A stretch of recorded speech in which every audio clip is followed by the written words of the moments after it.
Hello friends, this is Brajesh Mishra, your English teacher. आजकल बहुत सारे लोग इंग्लिश सीखना चाहते हैं और इसको सीखना ज़रूरी भी है, बहुत आसान भी है मैं कहूँगी। होना क्या चाहिए कि आप उसके लिए सीरियस हो जाइए। एक बार अच्छे से मन बनाइए कि आपको अंग्रेजी सीखनी है और शुरू हो जाइए। इंग्लिश एक ऐसी भाषा है कि जो कि बहुत आसान है और बहुत अच्छे तरीके से सीखी जा सकती है। चाहिए क्या? आपकी विल स्ट्रांग होनी चाहिए कि मुझे सीखना ही है। तो हम ज़्यादा समय नहीं गंवाते हैं, बात करते हैं अपने पहले ही टॉपिक की जो कि इंग्लिश के बेसिक्स हैं, पार्ट्स ऑफ स्पीच हैं। इंग्लिश के बेसिक्स क्यों चाहिए हमें? जानने के लिए, सीखने के लिए, पहचानने के लिए, क्योंकि किसी भी भाषा में इंग्लिश की बेसिक्स अगर आपको पता हो, आपकी ग्रामर मजबूत हो, तो आप उस पर कमांड हासिल कर सकते हैं, बहुत ही जल्दी और बहुत ही आसानी से। लेकिन अगर इन चीज़ों को सीखने में आप लापरवाही या आपका नज़रिया सीरियस नहीं होता है, तो आप ये किसी भी भाषा को सिर्फ अंग्रेजी ही नहीं सीखने में आपको बहुत परेशानी भी होती है और थोड़े समय के लिए आप समझते हैं कि आप सीख गए हैं, लेकिन हकीकत में वो भाषा आप पूरी तरह से अच्छे तरीके से नहीं सीख पाते। आपका कमांड कभी हासिल नहीं हो पाता उस पर, जब तक कि आप ग्रामर के सही तरीके से समझते नहीं हैं। बोलना बहुत आसान है, आप टूटी-फूटी बोलिए, गलत सही बोलिए, इट्स ओके, कॉन्फिडेंस होके बोलिए, आप जो भी बोल रहे हैं चलता है, बट लिखने में वाक़ई आपको भाषा सीखनी है, तो आपको बेसिक्स आपके दिमाग में बिल्कुल क्लियर होनी चाहिए। आप भविष्य में इस भाषा को लेके कन्फ्यूज़न में ना रहें, इसके लिए भी ज़रूरी है कि आप अपनी भाषा पर पकड़ मजबूत करिए। सबसे पहली बात हम करते हैं बेसिक्स ऑफ इंग्लिश जो कि हैं पार्ट्स ऑफ स्पीच हैं, नाउन, प्रोनाउन, एडजेक्टिव, वर्ब और प्रीपोजिशन की। सबसे पहले आता है नाउन। नाउन आपने बहुत प्राइमरी क्लासेस में भी पढ़ा होगा, 12th लेवल तक की क्लासेस में भी पढ़ा होगा, क्योंकि इसके बगैर हमारा सेंटेंस शुरू नहीं होता है। सेंटेंस के हेड के तौर पे हम नाउन का प्रयोग करते हैं।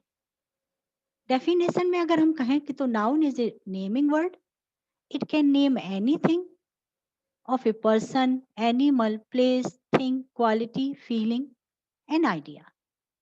अगर हम इसको हिंदी में बताना चाहें तो आपको संज्ञा की परिभाषा जो बताई जाती है प्राइमरी क्लासेस में कि किसी भी वस्तु स्थान के नाम को हम संज्ञा कह देते हैं।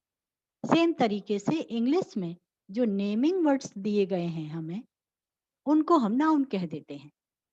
फिर वो चाहे किसी जानवर का नाम हो, किसी व्यक्ति का नाम हो, किसी बच्ची या बच्चे का नाम हो, लड़के या लड़की का नाम हो, किसी स्थान का नाम हो या किसी सामान का नाम हो या किसी खासियत, क्वालिटी, विशेषता का नाम हो या कोई फीलिंग हो या कोई थॉट या आइडिया हो, ये सारी चीजें नाउन में आती हैं।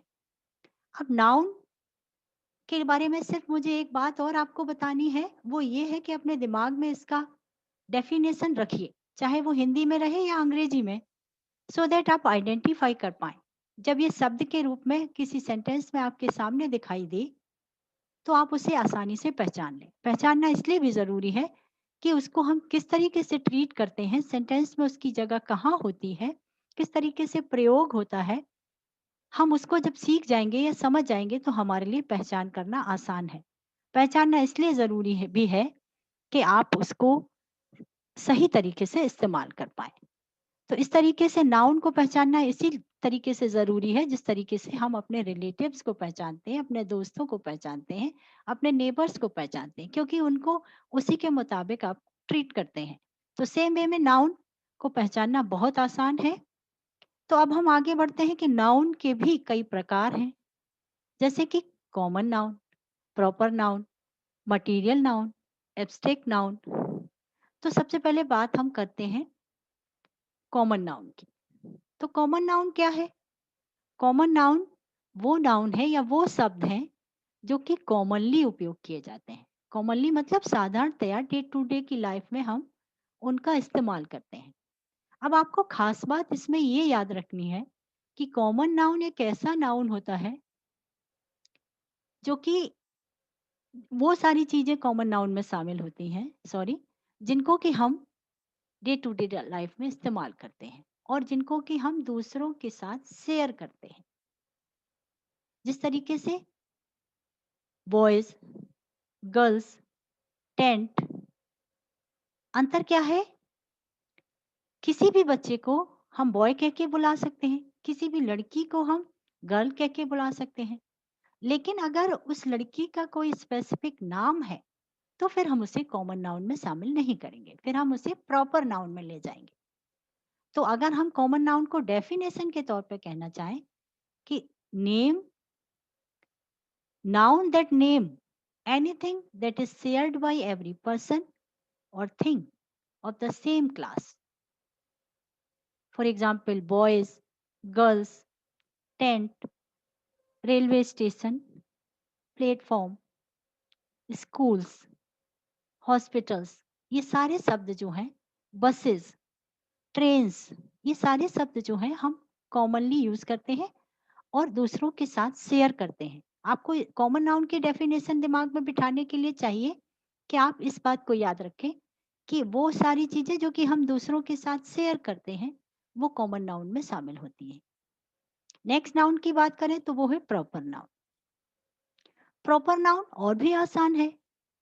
किसी व्यक्ति का नाम जो होता है, किसी स्थान का नाम जो होता है, अगर हम उसे स्पेसिफाई करने के लिए जो नाम दे देते हैं वही उसका प्रॉपर नाउन कहलाता है।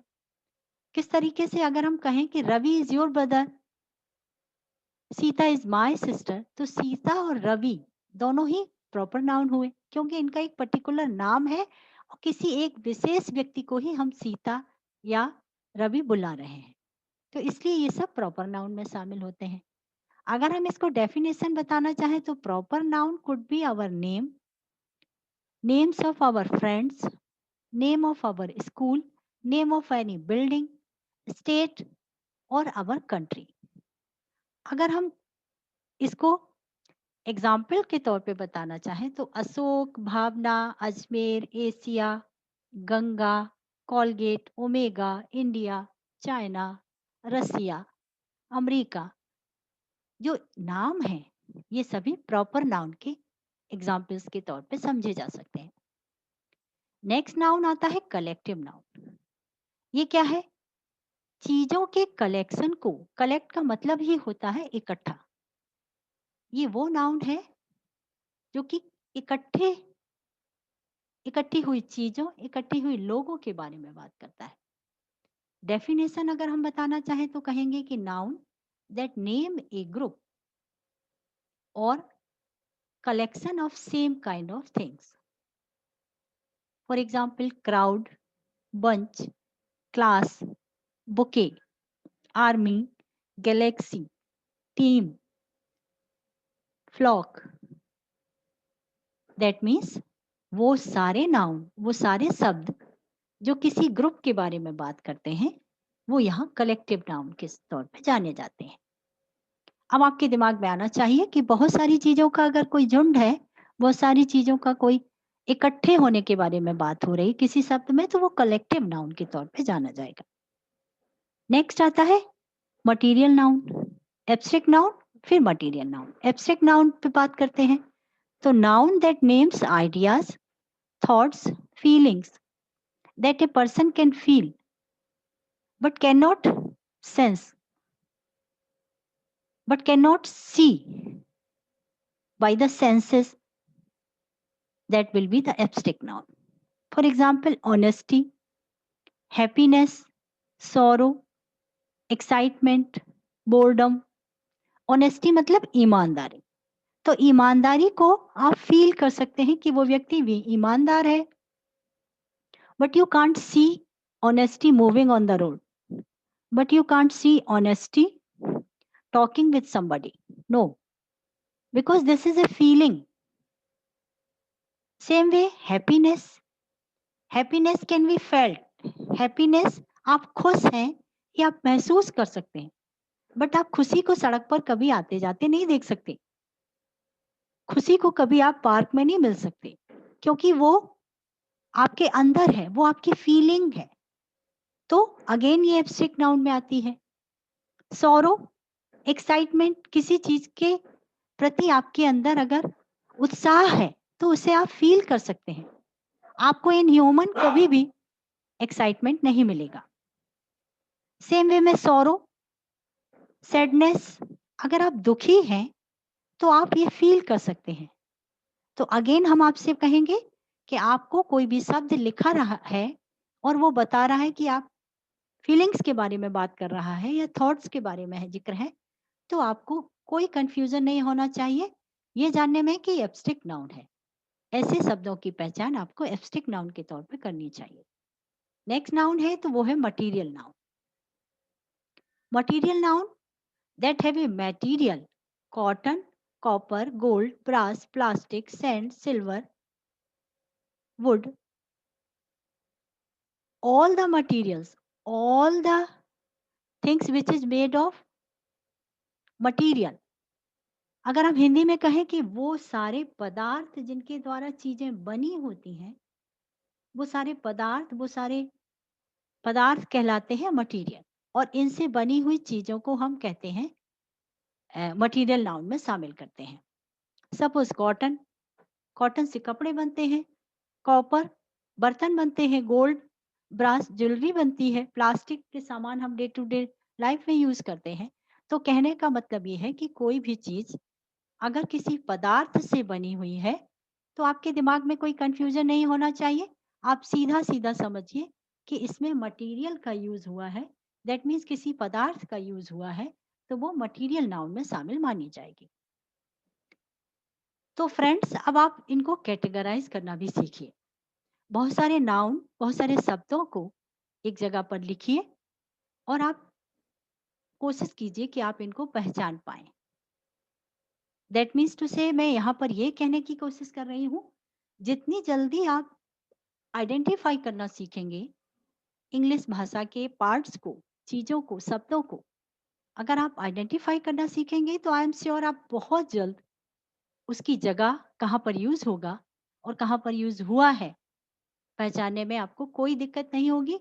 अगर पहचानने में दिक्कत नहीं होगी तो आप उसको लिख पाएंगे, समझ पाएंगे, बोल पाएंगे और सेंटेंसेस में बहुत अच्छे से यूज कर पाएंगे।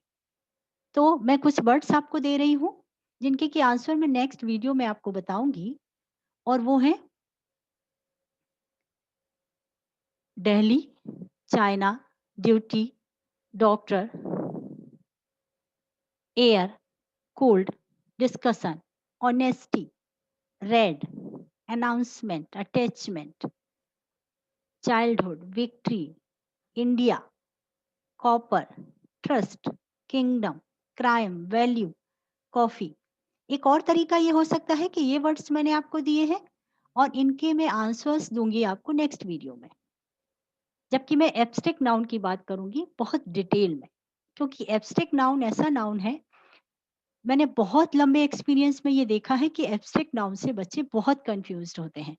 एब्स्ट्रैक्ट नाउन को समझना इतना आसान नहीं है और बहुत सारी कैटेगरी भी हैं, क्योंकि एब्स्ट्रैक्ट नाउन का फॉर्मेशन बहुत सारे नाउन वर्ब्स के हेल्प से बनता है।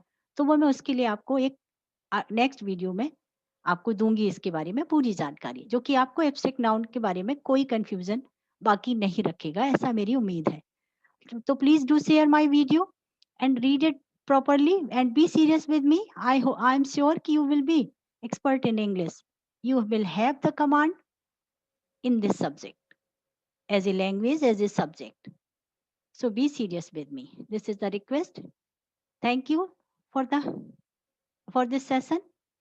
See you.